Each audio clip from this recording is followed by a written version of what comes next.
Hello everybody. Hey, it's Wednesday night and we usually do, oh, necklace is making noise, sorry. We usually do a little praise and worship, usually about 15-20 minutes together. As you can see, Larry's not with me tonight. Larry is doing a wonderful, he's getting to hike the Daniel Boone 250th commemorative hike. It is been 250 years since he hiked from, or went into Kentucky all the way to Fort Boonesboro. And so Larry has been able to be a part of that this week and last week. And we're actually going to do it together one day, sometime soon. So, yeah, so it's a pretty cool thing. His fifth great-grandfather, Joshua Penix, was one of the founding members of Fort Boonesboro. He was one of the axemen. So he's retracing his heritage and having a good time. So we're gonna be doing this together tonight, just me and you. And glad you could join us tonight. Normally we start off with the song. I sure do miss my buddy Larry because he's my crutch. But we're just gonna do something simple tonight. And if you know this song, and gosh, I think just about everybody does, Amazing Grace, just sing along at home. Thank you. And we'll just do it together. Amazing grace, how sweet the sound that saved a wretch like me. I once was lost, but now I'm found. Was blind, but now I see. 'Twas grace hath taught my heart to fear, and grace my fears relieved. How precious did that grace appear the hour I first believed. When we've been there 10,000 years, bright shining as the sun, we've no less days to sing God's praise than when we first begun.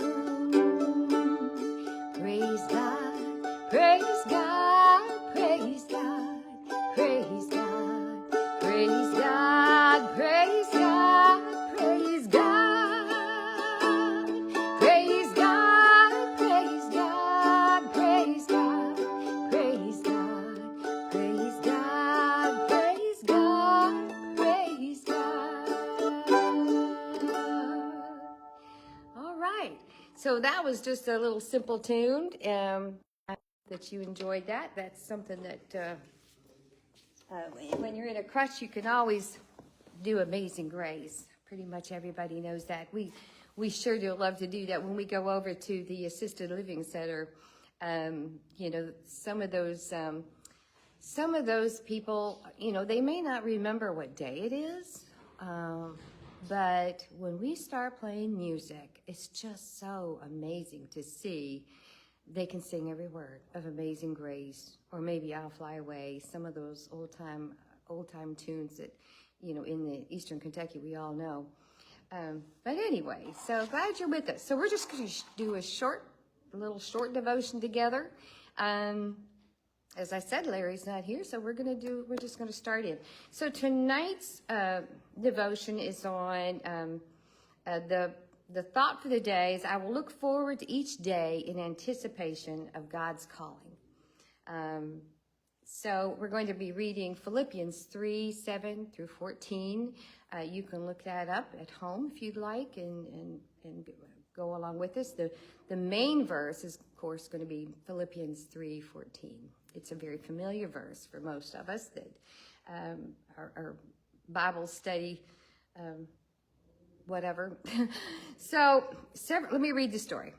Several years ago, my father, a pastor for over 50 years, was diagnosed with a malignant brain tumor. The illness ended his preaching career, and it would have been easy for him to feel sorry for himself, but he didn't.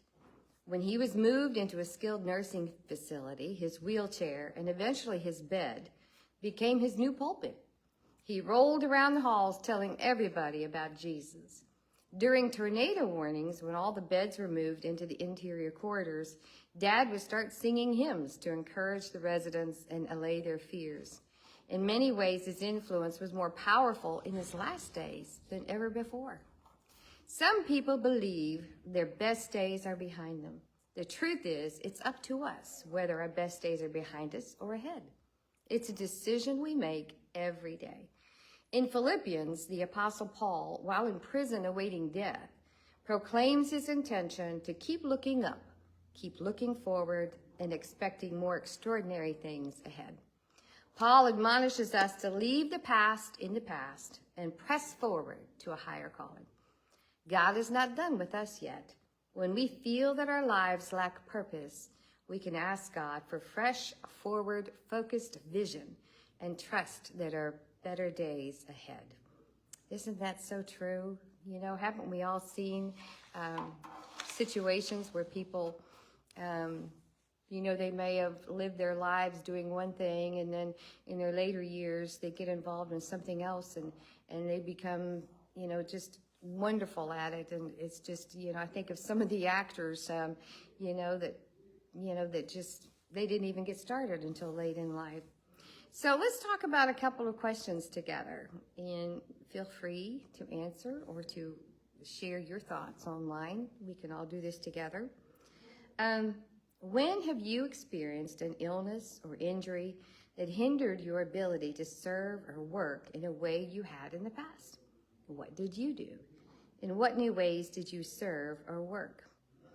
So I don't think it's necessarily been an illness or an injury for me, but I did, maybe in my younger days I could have multitasked 100 million things, when you're with children and extracurricular activities and dinner and just all of those things. I don't know how we did it, and I don't know how mothers do it. It's hard, but we do. And then, of course, in working as well.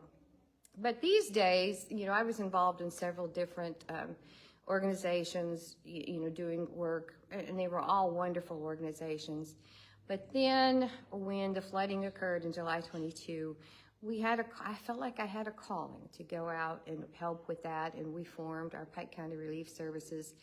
And that has been, I had to let go of some of those organizations that I was working with because I just couldn't focus enough on the programs that I wanted to do. So yeah, that's sort of my story, and if you have yours, please share. And then the next question: when have you witnessed someone's ministry being strengthened after a setback, and what happened? Why do you think the setback ultimately empowered their efforts? Well, I can share. Larry shared this in his sermon Sunday. Many years ago, not long after we were married, Larry had gone through all kinds of work, just so much work involved, trying to be ordained, in the Methodist conference. And he had followed all of the rules, had done all of the things they needed to do. And he went in front of the board, and they felt like that he needed to wait. They told him that he needed to wait a little bit before he was ordained. And, we were married at the time, and I know he was so disappointed, and my heart hurt for him. But the amazing thing is that he didn't realize God had a different path